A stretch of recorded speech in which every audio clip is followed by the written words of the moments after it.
Hi everyone, welcome back. आज हम बात करेंगे वाइल और डू वाइल में डिफरेंस क्या है। देखो, वाइल का हमने लास्ट वीडियो में पढ़ लिया था कि वाइल लूप है वो किस तरह से वर्क करता है। तो वाइल लूप जो होता है वो स्टार्ट होता है, कंडीशन चेक करता है। अगर ट्रू है वो कंडीशन, तो ये क्या करता है, वापिस वाइल लूप को स्टार्ट कर देता है। अगर वो कंडीशन फॉल्स हो जाती है तो वाइल लूप हमारा एंड हो जाता है। यही पता था। लेकिन डू वाइल लूप में क्या है कि एक एज है हमारे पास कि हमें एक बार तो स्टार्ट करना ही पड़ेगा। पहले एक बार तो वो उस लूप को चलाएगा ही चलाएगा, फिर जाके वो कंडीशन को चेक करेगा, फिर वो हमारी जो भी कमांड होगी, जो भी उसके जो बॉडी पार्ट होगा उसको चलाएगा, फिर वो कंडीशन को चेक करेगा, और फिर अगर वो कंडीशन ट्रू होती है तो वापस उसको बॉडी को एग्जीक्यूट करेगा। अगर फॉल्स हो जाती है तो वो एंड कर देगा। जैसे कि हमने ये प्रोग्राम बनाया था, ये वाला, उसमें क्या हो रहा है कि हमको एक बार तो लिखना पड़ ही रहा है, एक बार तो लिखना पड़ ही रहा है ना इसको। लेकिन डू वाइल में क्या होगा, हमको एक बार नहीं लिखना पड़ेगा। तो डू वाइल क्या करेगा, ये जो कंडीशन है इसको चेक नहीं करेगा, पहले नहीं चेक करेगा, बाद में चेक करेगा। पहले इन सबको चलाएगा, वो इन सबको रन करेगा, उसके बाद में वो क्या करेगा, चेक करेगा कि ये कंडीशन ट्रू हो रही है कि नहीं। तो डू वाइल में और वाइल में सिंपल सा डिफरेंस है कि डू वाइल लूप है वो एक बार कम से कम चलेगा, और वाइल लूप तो तभी चलेगा जब ये कंडीशन ट्रू हो रही हो, और डू वाइल लूप कम से कम एक बार तो चलेगा ही चलेगा। आगे बात करते हैं हमारे कंट्रोल्स लूप्स के बारे में। जैसे कि हमने ब्रेक स्टेटमेंट के बारे में पढ़ा था कि अगर हम वाइल लूप को हमको ब्रेक करना है, कि हमने कोई कंडीशन डाल दी कि वाइल लूप अगर ये कंडीशन ट्रू हो रही है हमारी, तो हम क्या करेंगे, उसको ब्रेक कर देंगे। तो अगर हमने कहीं भी अगर ब्रेक लिख दिया कोई इफ कंडीशन लगा के, तो ये क्या करेगा, अगर ये कंडीशन ट्रू हो जाती है, अगर ये कंडीशन ट्रू हो जाती है तो हमारा ये लूप है, वाइल लूप है, वो ब्रेक हो जाएगा। इसी तरह हम फोर लूप को भी ब्रेक कर सकते हैं। फॉर एग्जांपल, फोर लूप के लिए ब्रेक स्टेटमेंट लिखते हैं, फोर लूप के लिए, है ना। तो मैं ले लेता हूँ फोर आई इन रेंज, हम यहाँ एक डिफाइन कर लेते हैं n इक्वल टू 10, और रेंज में डाल देते हैं 10 को।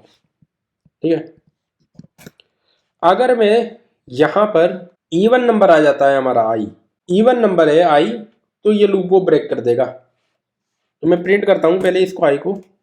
ठीक है, if I is percent to equal to 0 आ जाता है अगर हमारा, तो मैं क्या करूँगा, ब्रेक कर दूंगा लूप को। एल्स में क्या करूँगा, कंटिन्यू कर दूंगा उस लूप को। अब हमारे पास दो चीज समझ में आ गई है हमारे पास। इफ अगर ये कंडीशन ट्रू हो जाती है तो मैं क्या करूंगा, इस लूप को ब्रेक कर दूंगा। अगर नहीं तो ये इस लूप को कंटिन्यू मतलब उस लूप को चलाते जाना है। या फिर मैं ऐसा करता हूं कि यहां पर इसको कंटिन्यू कर देता हूं,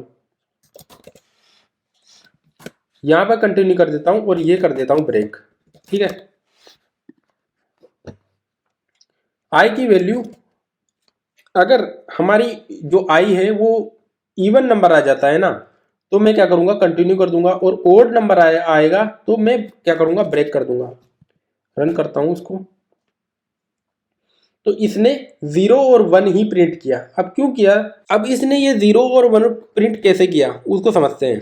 फोर लूप चला 0 आई, आई कहां से शुरू होगा, 0 से शुरू होगा। रेंज कितनी दे दी है, 10 हमने दे दी है, तो 0 से 10 चलेगा, यानी 0 1 2 3 4 5 6 7 8 9।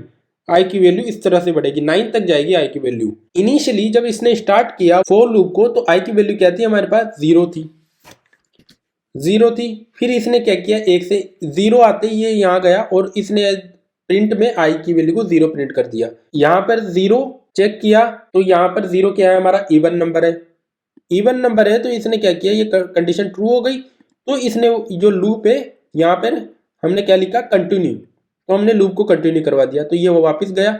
आई की वैल्यू को इसने क्या किया, 1 कर दिया। अब 1 किया, नीचे आया, प्रिंट किया वैल्यू को। यहाँ पर प्रिंट करने के बाद इसने चेक किया, इसने चेक किया कि ये तो फॉल्स हो गई कंडीशन, ये फॉल्स हो गई, तो एल्स वाले पार्ट पे गया। एल्स वाले पार्ट पे गया तो इसने देखा कि यहाँ तो ब्रेक करना है मुझे, तो इसने क्या किया, लूप को ब्रेक कर दिया, और लूप को ब्रेक करके ये बाहर आ गया ऐसे। तो इस तरह से जो हमारे जो कंडीशन स्टेटमेंट है वो इस तरह से काम करती है। तो ब्रेक वाला देख लिया हमने और दूसरा हमने कंटिन्यू वाला देख लिया। तो अगर हमारी कंडीशन ट्रू हो जाती है तो हम क्या करेंगे, कंटिन्यू करेंगे। अगर कंडीशन फॉल्स हो जाती है तो हम एग्जिट कर जाएंगे। तो इस तरह से हमारे पास और एक और हमारे पास स्टेटमेंट रहता है जिसे हम बोलते हैं पास। अब पास का किस तरह से यूज हो सकता है उसको भी समझने की कोशिश करते हैं। ठीक है, इसको भी कमेंट कर देते हैं। जैसे कि मान लेते हैं कि मेरे पास एक नंबर है x इक्वल टू 5 है मेरे पास। ठीक है,